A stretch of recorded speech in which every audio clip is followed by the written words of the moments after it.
বন্ধুরা, আজকের আমার ভিডিওর বিষয়বস্তু হলো জেট প্ল্যান্টের মে মাসের পরিচর্যা।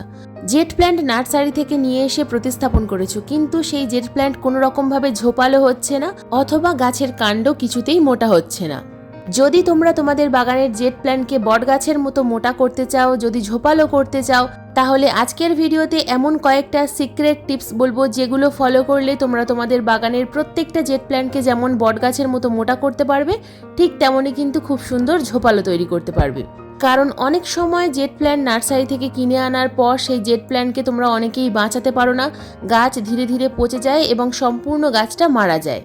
আজকের এই ভিডিওতে বলবো কিভাবে আমরা জেট প্ল্যান্টের জন্য মাটি তৈরি করব, কিভাবে জেট প্ল্যান্টকে খুব তাড়াতাড়ি বুশি তৈরি করব এবং এই জেট প্ল্যান্টে মে মাসে আমরা কি খাবার প্রয়োগ করব, সব কিছুই ডিটেলসে বলবো আজকের এই ভিডিওতে। তাই আজকের এই ভিডিওটা সম্পূর্ণ মনোযোগ দিয়ে দেখতে থাকো, একটু স্কিপ করে দেখো না। স্কিপ করে দেখলে অনেক কিছুই কিন্তু মিস করে ফেলবে। নমস্কার, আমি লাবণী, আমার বাগানে তোমাদের সবাইকে জানাই স্বাগত। সিক্রেট টিপস নাম্বার 1, জেট প্ল্যান্টকে ঝোপালো করতে গেলে জেট প্ল্যান্টকে এই সময় কিন্তু পিঞ্চিং করতে হবে। যদি তোমাদের জেট প্ল্যান্টের ডাল অনেক বেশি লম্বা হয়ে যায়, সেক্ষেত্রে তোমরা কিন্তু এই সময় হার্ড প্রুনিংও করতে পারবে। যেহেতু আমার গাছের হার্ড প্রুনিং আগেই হয়ে গেছে, তাই আমি কিন্তু এই মুহূর্তে পিঞ্চিং করছি। পিঞ্চিং করার ফলে গাছে কিন্তু প্রচুর নতুন নতুন ব্রাঞ্চ আসবে, আর গাছে যত নতুন নতুন ব্রাঞ্চ আসবে, গাছ খুব তাড়াতাড়ি ঝোপালো হয়ে উঠবে। এপ্রিল এবং মে মাসে এই কাজটা কিন্তু আমাদের অবশ্যই করতে হবে। গাছ যদি শুধুমাত্র একটাই ডাল থাকে, যে গাছের একটাই ডাল, সেই গাছের আমরা পিঞ্চিং করব এবং সেই গাছকে খুব তাড়াতাড়ি ঝোপালো তৈরি করে ফেলবো। আমার বাগানে যতগুলো জেট প্ল্যান্ট আছে প্রত্যেকটার কিন্তু আমি এই সময় সফট প্রুনিং অর্থাৎ পিঞ্চিং করছি। খুব ছোট গাছের কিন্তু হার্ড প্রুনিং একেবারেই করা যাবে না। গাছের সাইজ যদি অনেকটা বড় হয়ে যায়, সেক্ষেত্রে হার্ড প্রুনিং করতে হবে। তাছাড়া প্রত্যেকটা গাছে কিন্তু আমরা এই সময় পিঞ্চিং অর্থাৎ সফট প্রুনিং করব। তো আমি প্রত্যেকটা জেট প্ল্যান্টকে কিন্তু এই সময় পিঞ্চিং করে দিয়েছি। দেখো কত সুন্দর ঝোপালো তৈরি হয়ে গেছে। তো এই রকম যদি আমরা লাগাতার করতে থাকি, গাছ কিন্তু ধীরে ধীরে বট গাছের আকৃতি ধারণ করবে।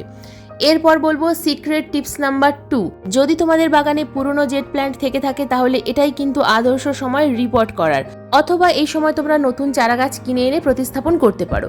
তো আমার বাগানে একটা পুরনো গাছ আছে জেট প্ল্যান্টের, এটা কিন্তু আমি ডাল থেকেই তৈরি করেছিলাম। তো এই গাছটার দেখতে পাচ্ছ একটা 6 ইঞ্চি টবে আছে। তো এই গাছের পাতা কিন্তু খুব ঝরে যাচ্ছে, কিন্তু এই গাছে কোনো রকম কোনো সমস্যা নেই। তো সমস্যাটা যেটা হয়েছে, রুট বাউন্ড হয়ে গেছে। তো রুট বাউন্ড হয়েছে কিনা বোঝার জন্য ভালোভাবে লক্ষ্য করলে বুঝতে পারবে উপরের দিকে রুট কিন্তু ভেসে উঠছে। তো আমরা উপর থেকে যতই মাটি বা কম্পোস্ট চাপা দিই না কেন, এই সমস্যার কিন্তু সমাধান কিছুতেই হবে না যতক্ষণ না আমরা এই গাছের রিপোর্ট করছি। তো দেখো আমি কিভাবে এই গাছের রিপোর্ট করব এবং এই গাছের মাটি কিভাবে তৈরি করব সেটাই এবার দেখাবো। দেখো, রিপোর্ট করার জন্য প্রথমে গাছের মাটিতে আমরা জল একেবারেই কম প্রয়োগ করব। মিডিয়াটাকে প্রথমে শুকনো করে নেব, তারপর দেখো কাণ্ডটা ধরে আমি আস্তে করে একটু টান দিলেই কিন্তু গাছটা ধীরে ধীরে টব থেকে বাইরে চলে আসবে। তো নিচের দিকে দেখো এরকম কিন্তু রুট বাউন্ড হয়ে গেছে। তো এবার আমাদেরকে কি যে কাজটা করতে হবে, এই রুট কিছুটা পরিমাণ কেটে দিতে হবে। গাছের রুট সামান্য পরিমাণ কেটে আমরা কিন্তু আবার টবে রিপোর্ট করব। তো যে টবে আছে সেই টবেই রিপোর্ট করব, যে কারণে আমি সামান্য পরিমাণ রুট কাটছি। যদি তোমরা এই টবের থেকে বড় সাইজের টবে প্রতিস্থাপন করতে চাও, সেক্ষেত্রে কিন্তু রুট কাটার প্রয়োজন হবে না। তো আমি যেহেতু এই 6 ইঞ্চি টবেই আবার গাছটাকে রাখবো, সেই কারণে সামান্য পরিমাণ রুট আমি নিচের দিক থেকে কেটে নেব। বেশি কাটবো না, অতিরিক্ত কাটলে কিন্তু এই গরমে গাছের ক্ষতি হতে পারে। তাই সামান্য পরিমাণ রুট আমি একটু কেটে নেব। রুট কাটার জন্য আমি নিড়ানির সাহায্য নিয়েছি। তো নিড়ানি দিয়ে নিচের দিকের অংশ আমি কিছুটা পরিমাণ কেটে নিলাম।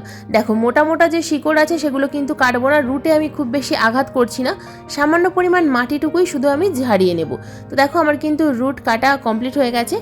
এবার আসি মিডিয়া কিভাবে আমরা তৈরি করব। তো তার আগে প্রথমে যে টবটাই আমি প্রতিস্থাপন করব, যে টবে ছিল সেই টবেই আমি আবার রিপোর্ট করছি। তো প্রথমে দেখো টবের নিচে যে ড্রেনেজ হোলটা আছে, সেই ড্রেনেজ হোলের নিচে আমি একটা ঢেউ খেলানো খোলামকুচি দিয়ে ড্রেনেজ হোলের মুখটাকে বন্ধ করে দেবো এবং এর উপরে যে নুড়ি পাথরগুলো ছিল সেগুলোই আবার আমি দিয়ে দেবো। বেশিরভাগ সময় রুট বাউন্ড হয়ে যাওয়ার কারণে এবং রুটে জল জমার কারণে কিন্তু এই গাছের পাতা ঝরে যায়। তাই সব সময় ড্রেনেজ হোলটাকে ঠিকঠাকভাবে তৈরি করে তবেই গাছ প্রতিস্থাপন করতে হবে। জেট প্ল্যান্টের মাটি সবসময় ঝুরঝুরে তৈরি করতে হয়। জেট প্ল্যান্টের মাটি যদি ঝুরঝুরে না হয়, যদি আঠালো কাদা কাদা হয়, তাহলে কিন্তু জেট প্ল্যান্ট কখনোই সুস্থভাবে বেঁচে থাকতে পারবে না। তো নিয়েছি আমি এখানে 40% মাটি, 40% কম্পোস্ট আর 20% লাল মোটা দানার বালি। এই তিনটে উপাদান একসাথে মিশিয়ে আমরা কিন্তু গাছ প্রতিস্থাপন করব। তো এই ধরনের মিডিয়া তৈরি করে যদি তোমরা জেট প্ল্যান্ট প্রতিস্থাপন করো, জেট প্ল্যান্ট কিন্তু কখনোই মারা যাবে না। আমি 100% গ্যারান্টি দিয়ে বলতে পারি, জেট প্ল্যান্ট যদি এইভাবে প্রতিস্থাপন করো, যদি ড্রেনেজ হোলটা সঠিকভাবে তৈরি করো, তাহলে জেট প্ল্যান্ট কিন্তু কখনোই কাণ্ড পচে মারা যায় না। তো দেখো আমি কিন্তু ড্রেনেজ হোলটা খুব ভালোভাবে তৈরি করে নিয়েছি। এবার তার উপরে মিডিয়াটা খুব ভালোভাবে মিশিয়ে নিয়ে কিছুটা পরিমাণ মিডিয়া ভরে দেবো। এর উপরে আমি গাছটাকে ঠিক মিডিল বরাবর প্রতিস্থাপন করব এবং সাইড থেকে যে গ্যাপটা তৈরি হবে সেই গ্যাপের মধ্যে আবার মাটি ভরে দেব। তো এইভাবে আমরা কিন্তু গাছটার রিপোর্ট করব। এই সময় এপ্রিল মে মাসে আমরা এই কাজটা অবশ্যই করব, কারণ এরপরে আমরা কিন্তু আর এই জেট প্ল্যান্টের রিপোর্ট করতে পারবো না। তো আমার রিপোর্ট করা কমপ্লিট। এবার দিয়ে দেব ভরপুর মাত্রায় জল। বন্ধুরা, জল দেওয়ার সঙ্গে সঙ্গে তোমরা লক্ষ্য করতে পারবে যে জলটা কিন্তু বাইরে বেরিয়ে যাচ্ছে। তার কারণ যে মাটিটা আমি তৈরি করলাম এই মিডিয়াতে জল দেওয়ার সঙ্গে সঙ্গেই কিন্তু জল ড্রেনেজ হোল দিয়ে পাস হয়ে যাবে, আর এই মিডিয়াতেই কিন্তু জেট প্ল্যান্ট খুব ভালো হয়। এবার বলবো সিক্রেট টিপস নাম্বার 3। বন্ধুরা, জেট প্ল্যান্টকে খুব তাড়াতাড়ি বনসাই করার জন্য অথবা বটগাছের মতো ঘন করার জন্য আমরা কোন পদ্ধতি অবলম্বন করব। জেট প্ল্যান্টে যদি প্রুনিং করার সময় বা কাটাই ছাটাই করার সময় বড় কোনো ডালপালা তোমরা কাটাই ছাটাই করে ফেলো, তো সেই ডালগুলোকে কিন্তু একেবারেই ফেলে দেবে না। জেট প্ল্যান্টের কাণ্ড মোটা করার জন্য কিন্তু আমাদের এইরকম কয়েকটা ডাল লাগবে। তো আমার কাছে মাত্র 2টো ডাল আছে, তো সেই কারণে আমি 2টো ডাল দিয়ে তোমাদের দেখাচ্ছি। এই জায়গায় তোমরা কিন্তু 5টা 6টা 10টা যত খুশি ডাল নিতে পারো। দেখো, একটা ডালের একটা দিকের ছাল আমি কিছুটা পরিমাণ তুলে নিয়েছি, ছুরি বা ধারালো ব্লেডের সাহায্যে কিন্তু দেখো আমি সামান্য পরিমাণ ছাল তুলে নিয়েছি।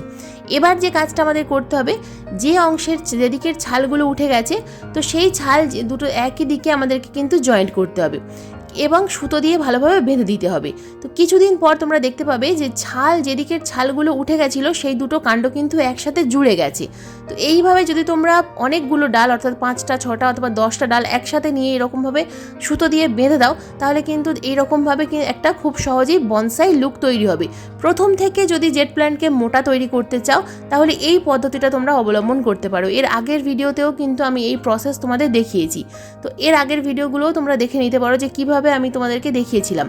তো খুব সহজে কিন্তু দেখো এইভাবে সুতো দিয়ে বেঁধে নিলাম। এবার যে মিডিয়াটা তৈরি করে আমি জেট প্ল্যান্ট রিপোর্ট করলাম, সেই একই মিডিয়া দিয়ে আমি কিন্তু এই জেট প্ল্যান্টের ছোট্ট 2টো ডালকে আমি প্রতিস্থাপন করলাম একটা ছোট্ট টবে। তো এটা কয়েকদিনের মধ্যেই কিন্তু একটা ছোট্ট চারা গাছ তৈরি হয়ে যাবে, কারণ এর রুট চলে আসবে। যেভাবে আমি মিডিয়া তৈরি করা দেখালাম, এই মিডিয়াতেই আমি কিন্তু ডালটা প্রতিস্থাপন করলাম। কোনো রকমভাবে শুধুমাত্র বালির মধ্যে প্রতিস্থাপন করলাম না, সেই একই মিডিয়াতে প্রতিস্থাপন করলাম এবং এবার জল দিয়ে ছায়া জায়গায় রেখে দেবো। কয়েকদিনের মধ্যেই এই জেট প্ল্যান্টের ডালে নতুন রুট চলে আসবে। তো এই পদ্ধতিতে তোমরা কিন্তু খুব সহজে প্রথম থেকে জেট প্ল্যান্টের বনসাই তৈরি করতে পারবে। Secret tips number 4। তো এবার আসি বন্ধুরা, এই জেট প্ল্যান্টে আমরা কি খাবার প্রয়োগ করব। এই মে মাসের শুরুতে আমরা কি খাবার জেট প্ল্যান্টে দিলে জেট প্ল্যান্টের গ্রোথ ভালো হবে এবং জেট প্ল্যান্টের কাণ্ড মোটা হবে। বন্ধুরা, তার আগে আমাদেরকে প্রথম যে কাজটা করতে হবে, টবের মিডিয়াটা হালকা করে খুশে নিতে হবে। এই সময় জেট প্ল্যান্টে নাইট্রোজেন এবং ফসফরাস সমৃদ্ধ খাবার প্রয়োগ করতে হবে। যে কোনো লিফি প্ল্যান্টে নাইট্রোজেন সমৃদ্ধ খাবার তো দিতেই হয়, তার সাথে সাথে ফসফরাস সমৃদ্ধ খাবার দিতে হয়। তো প্রথম যে খাবারটা আমি এখানে নিয়েছি, এটা হলো ডিমের খোসার গুঁড়ো। বন্ধুরা, ডিমের খোসার গুঁড়োর মধ্যে আছে প্রচুর মাত্রায় ফসফরাস এবং ক্যালসিয়াম, যে খাবার প্রয়োগ করার সঙ্গে সঙ্গে গাছের শিকড়ের খুব ভালো বৃদ্ধি হবে। তো প্রত্যেকটা টবে আমি 1 চামচ করে ডিমের খোসার গুঁড়ো প্রয়োগ করছি। এই ডিমের খোসার গুঁড়োর পরিবর্তে তোমরা কিন্তু এখানে চকের গুঁড়ো প্রয়োগ করতে পারো অথবা হাড়ের গুঁড়ো প্রয়োগ করতে পারো, অথবা তোমরা যদি রাসায়নিক খাবার দিতে চাও সেক্ষেত্রে টবের সাইজ অনুযায়ী গুনে গুনে ডিএপির দানা দিতে পারো। এরপর নাইট্রোজেন সমৃদ্ধ খাবার হিসাবে আমি যে খাবারটা রেখেছি সেটা হলো ইউজ করা চা পাতা। ইউজ করা চা পাতার পরিবর্তে তোমরা এখানে কিন্তু ফ্রেশ চা পাতা 1/2 চামচ পরিমাণ প্রয়োগ করতে পারো। তবে ইউজ করা চা পাতা গাছের মাটিতে প্রয়োগ করলে ন্যাচারাল কম্পোস্টের কাজ করে, কোনো রকম কোনো কম্পোস্ট দেওয়ার আর প্রয়োজন হয় না। তো ইউজ করা চা পাতা এখানে আমি 2 চামচ প্রয়োগ করছি বড় টবে, ছোট টবে 1 চামচ পরিমাণ। তো এইভাবে আমি কিন্তু ফসফরাস এবং নাইট্রোজেন সমৃদ্ধ খাবার গাছে প্রয়োগ করলাম। এই খাবার প্রয়োগ করার পর দিয়ে দিতে হবে ভরপুর মাত্রায় জল। যেহেতু টবের মাটিটা শুকনো ছিল, তাই আমাদেরকে কিন্তু ভরপুর মাত্রায় জল প্রয়োগ করতে হবে। এই জল প্রয়োগ করার পর আবার আমরা 1 সপ্তাহ পরে জল প্রয়োগ করব। মাটি ভেজা থাকা অবস্থায় কিন্তু আবার আমরা আর জল প্রয়োগ করব না।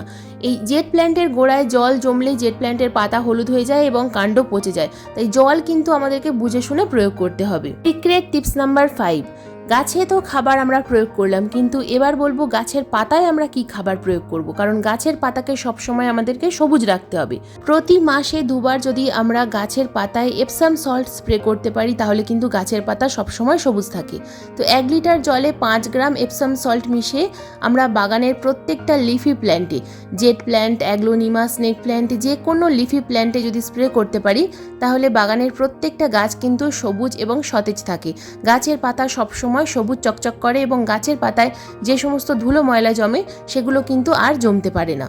5টা সিক্রেট টিপস তো বললাম, এবার বলি একটা বোনাস টিপস। বন্ধুরা, সবাই বলে জেট প্ল্যান্ট একটা ইনডোর প্ল্যান্ট, কিন্তু কখনোই জেট প্ল্যান্ট একটা ইনডোর প্ল্যান্ট নয়। জেট প্ল্যান্ট কিন্তু আউটডোর প্ল্যান্ট। তবে অতিরিক্ত রোদ্দুরে থাকলে গাছের পাতা ফ্যাকাশে হয়ে যায়, আবার একেবারে ছায়ায় থাকলে গাছের গ্রোথ কম হয়, গাছের পাতা ঝরে যেতে পারে। তাই এমন একটা জায়গায় রাখতে হবে যেখানে সকালবেলা 2 থেকে 3 ঘন্টা রোদ্দুর আসে, তারপর আর রোদ্দুর থাকে না। তো বন্ধুরা, এই ছিল জেট প্ল্যান্টের গ্রীষ্মকালীন মে মাসের পরিচর্যার ভিডিও। এই পরিচর্যা করলে তোমরা কিন্তু খুব সহজে জেট প্ল্যান্টকে খুব তাড়াতাড়ি বনসাই করতে পারবে এবং বট গাছের মতো মোটা করতে পারবে। তো আজকের ভিডিওটা আশা করছি তোমাদের খুব ভালো লেগেছে।